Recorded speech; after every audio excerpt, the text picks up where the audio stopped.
星よ、その瞬きは愛にも似て優しく。星よ、その輝きは若さにも似て美しい。ああ星よ、咎なる優しさをもて微笑む星たちよ。パパ。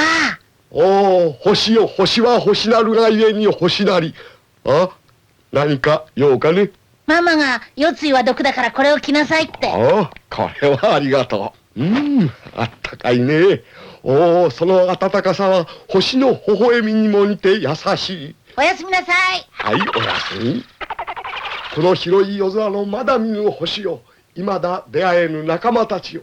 もし君たちに出会うことがあったら、私は何と名前を呼ぼう。例えば白百合、いや白バラ座。パパ、綺麗だね。お前にもわかるかね、この美しさが。あ、流れ星だ。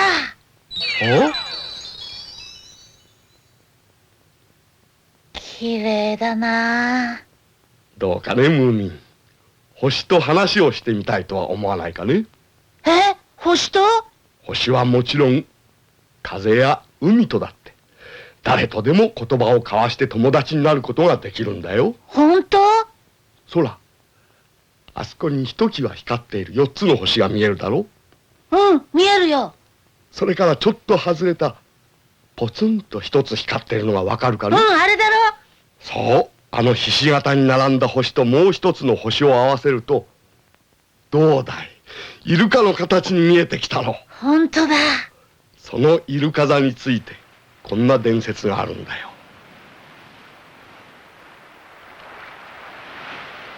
遠い遠い昔、美しい盾事の音に合わせ素晴らしい詩を作る若いながらもとても才能のあるアリオンという詩人がいたんだ。その美しい琴の音と魂のあふれる言葉の数々、聞く者の心をうっとりさせ、たくさんのコンクール、必ずと言ってよいほど賞金や賞状をもらったそうだ。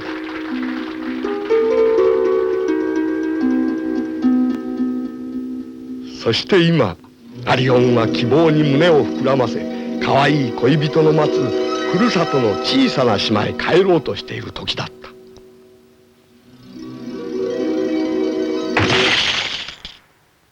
ところが、アリオンの多額の賞金を狙った船員たちが、たった一人のアリオンに襲いかかったのだ。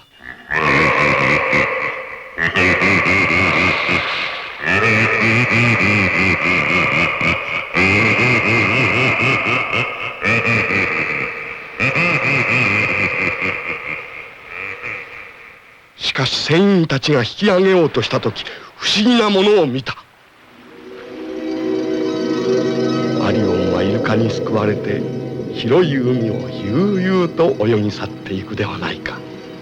船員たちはその光景を見ると早々にキャビンに引き上げ、3日3晩ただただ神の前にひれ伏していたそうだ。アリオンの美しい詩は海の中で聞いていたイルカを感動させてしまったんだよ。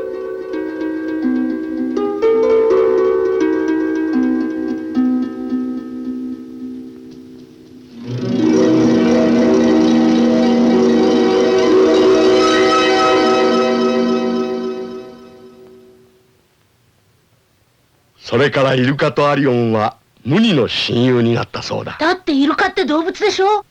どうして人間の言葉が。わかるんだよ、ムーミン。美しい言葉、魂の言葉は誰とでも通じ合える。星とだって風とだって、その美しい魂の言葉を我々は本物の詩と呼んでいるんだ。本物の詩。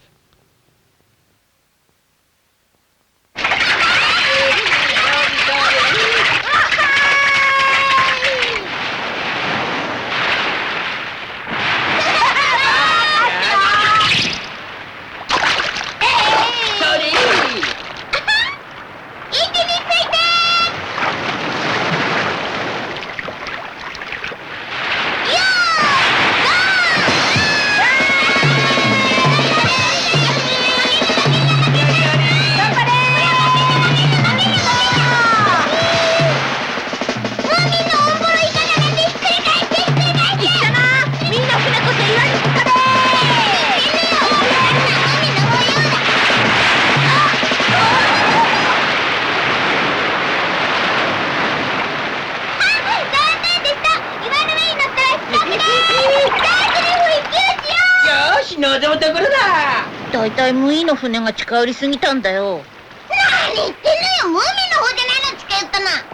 ほらほら。何をそう揉めてるんだね。何をってムーミンが。ほらー、いや、かっこいい、その船、ムーミンパパが作ったの。そう、ちょうどみんなと同じぐらいの時にね。今朝物置を整理したら出てきたんだ。こんにちこんにちは。ああ、こんにちは。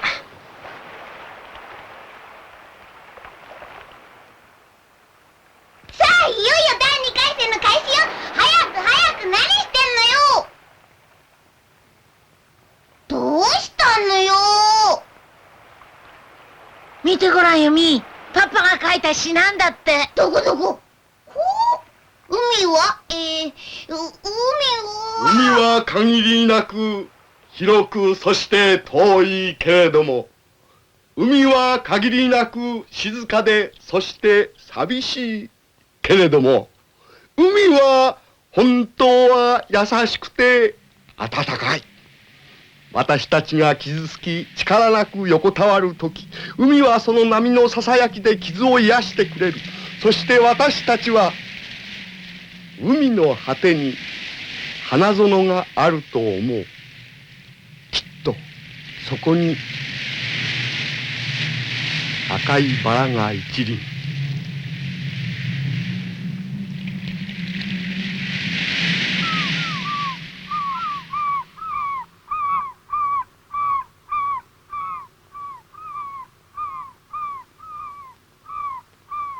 さて、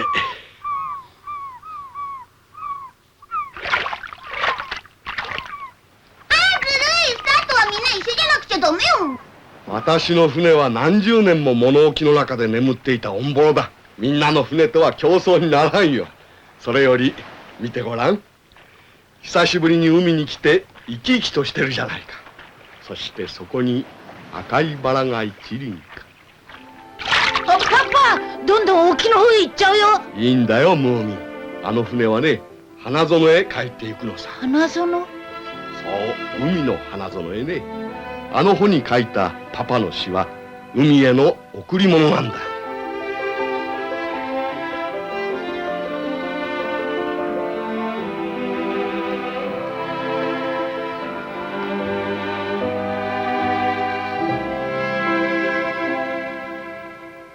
ねえパパ、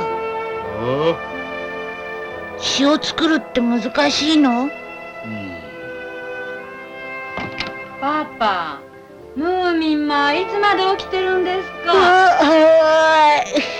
おやすみ。パパが死にこり始めたのはいいけど夜更かしは良くないわ。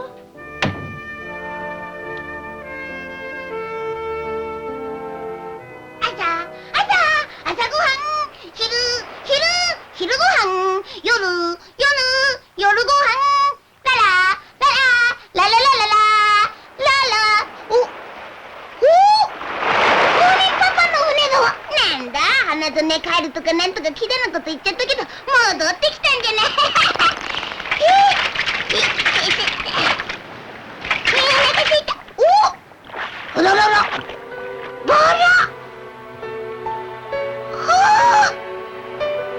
それに本に書いてあった詩が消えちゃってるわ。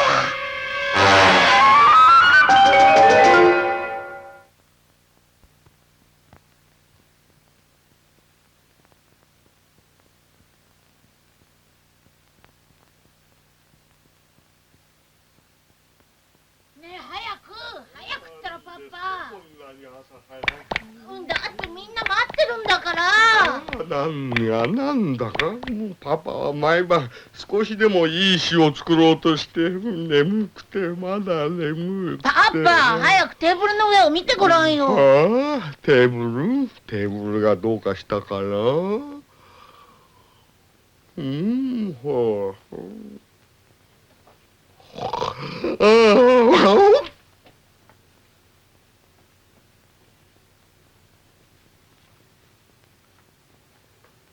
いかん、まだ寝ぼけて。パパ、ちょっと待って、夢じゃないんだよ、本当なんだよ。みんな海岸で見つけたのよ。おじさまの船でしょ。ねえ、あの赤いバラ一体何？それからここに書いてあった詩はどうして消えちゃったの？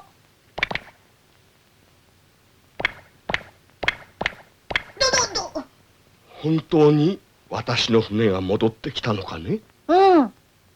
穂に書いた私の詩が消えているんだね。うん。そして赤いバラが一本。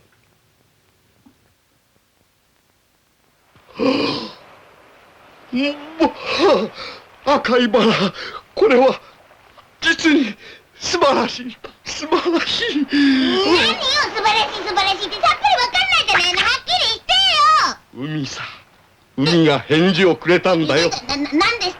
バカバカしい、ふざけないでよ。こんなのっぴりのパシャパシャのピチャピチャが返事を書いたって。頭がどうかしちゃったんじゃないの、ムーミンパパ。いや、海が返事をくれたんだ。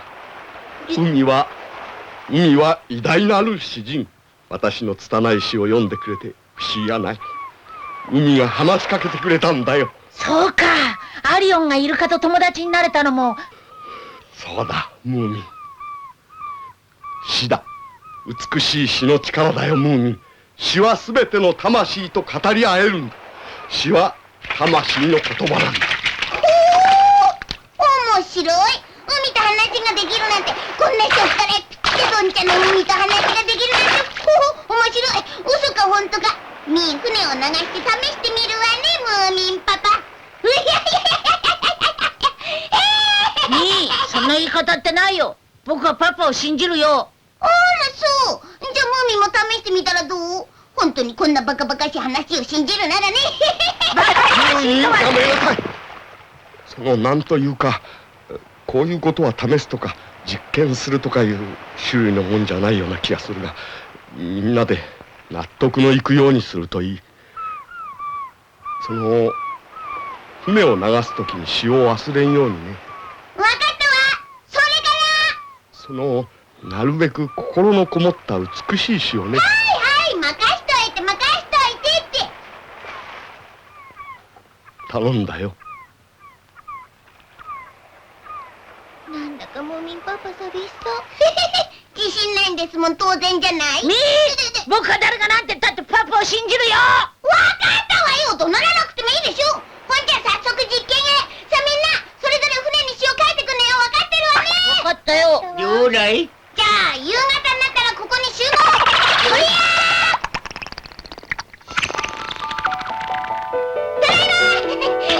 詩を書きゃいいのね、詩をね。サラサラサラサラっとできたと言いたいとこだけど、案外難しいのね、詩って。ひへ。ねお兄様、詩ってどう書けばいいの？何？しおほほほほし心のこもった美しい詩か。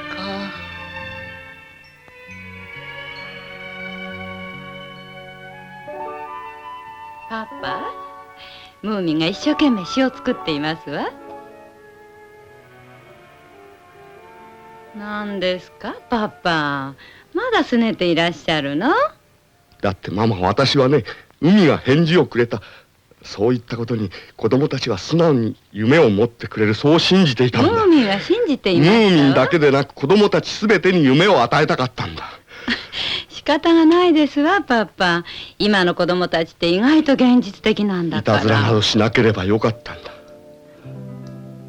あの朝、ついつい早く目が覚めて朝の散歩をしていたんだ。嵐にでもあったのだろう。ひどく砂をかぶって、その上せっかく描いた島で波に洗われて消えてしまっていた。ただただ船がかわいそうで、散歩の途中で摘んだバラを一輪また海へ返してやろうと思ったんだ。そして私は家へ帰って寝てしまった。しかしミーが船を見つけたという知らせに起こされて、みんなが消えた詩と赤いバラを不審になってると聞いた時、私は子供たちに素晴らしい夢を与えようと思ったんだ。それが私の詩人としての務めだとも思った。それが私は夢を与えるどころか夢を奪おうとさえしているとは、私はどうすればいいんだ。ママ、ママ、ママ、ママ。はいはい。あ、何ですか、パパ。私の告白を聞いてくれたんでしょうね。告白？あ、ごめんなさい。スープが煮立ってたもんだから。お皿はと。ムーミー、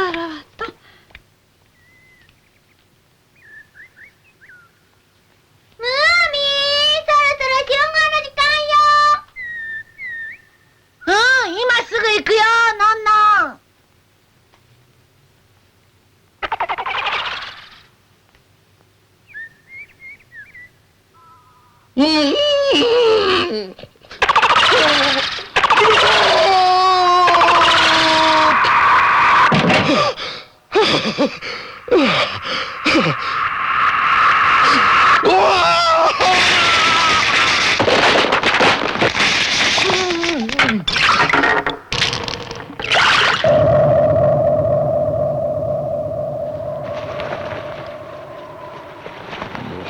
やめた。子供たちに夢を与えられないなんて、私には詩人たる資格はないんだ。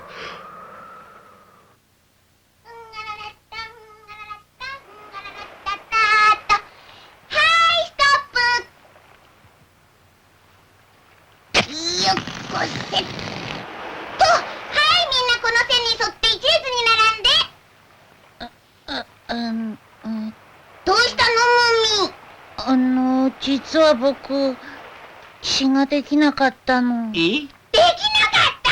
ダメね。でもできてないものは仕方ないわね。じゃあ次、のんのん。実は私も。へえ、のんのんも。へへへ。なんだよかったな。実は僕もまるっきりダメだったんだ。なんてことなの、あんたたち。3人が3人とも詩が作れなかったなんて。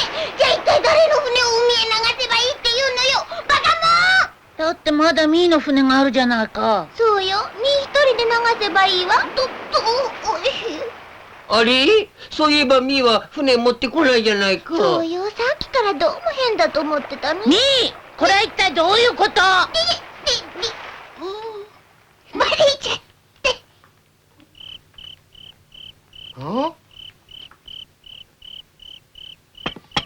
なんと、すると誰一人として船を出す者がいなかったのかね。そうなんだ。みんな船に隠しを作ろうと思ったけど難しくてダメだった。そりゃそうさ。詩なんてそう簡単にはできないよ。それで実験は諦めたというわけ。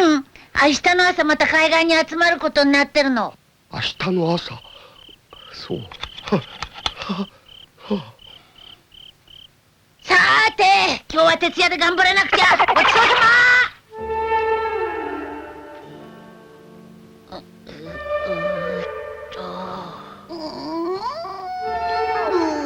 いい。それ。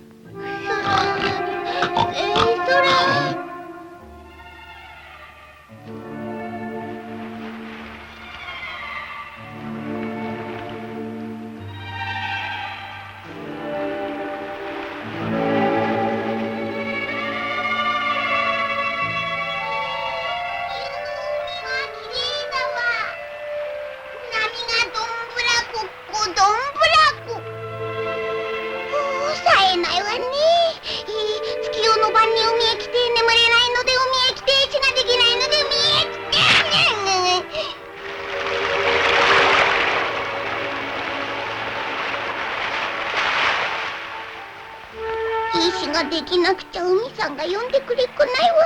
海だと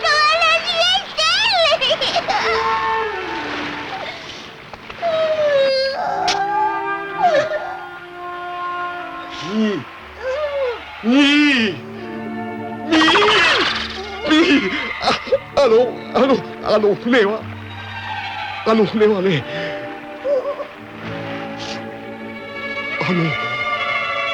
え、ムーミンパパ、海さんに読んでもらえるような詩ってどうすれば書けるの？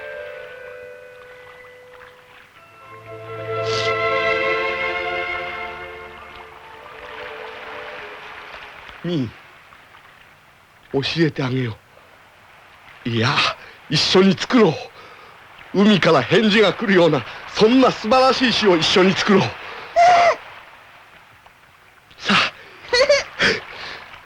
ランラランランラランラなんだはいパパみーどうしたのさこんな夜中に。お前こそどうしたんだ？ちょっと夜の散歩に。本当はいい詩ができないんだろ？あれどうしてわかったの？パパは詩人さ。そのぐらいすぐわかるんだ。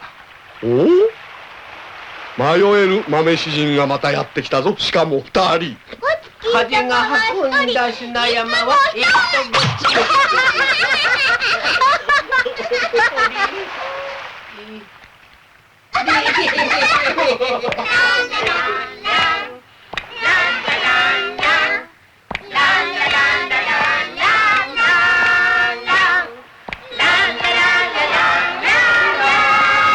僕たちはどうにか詩を作って海に流しました。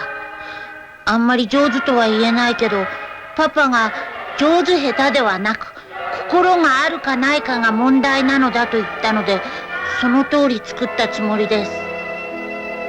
船はキラキラ光る海の中を消えていきました。そして船がすっかり消えてしまってから僕は見たんだ。あれは確かにイルカだった。それに背中に誰かが乗ってるような気もした。そ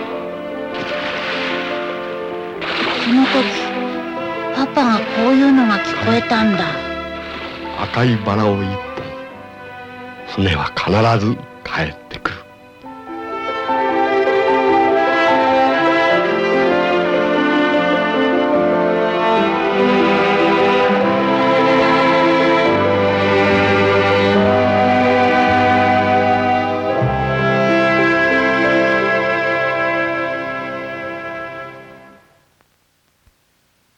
天気のいい日は外に出てぼんやり雲を眺めてみませんか？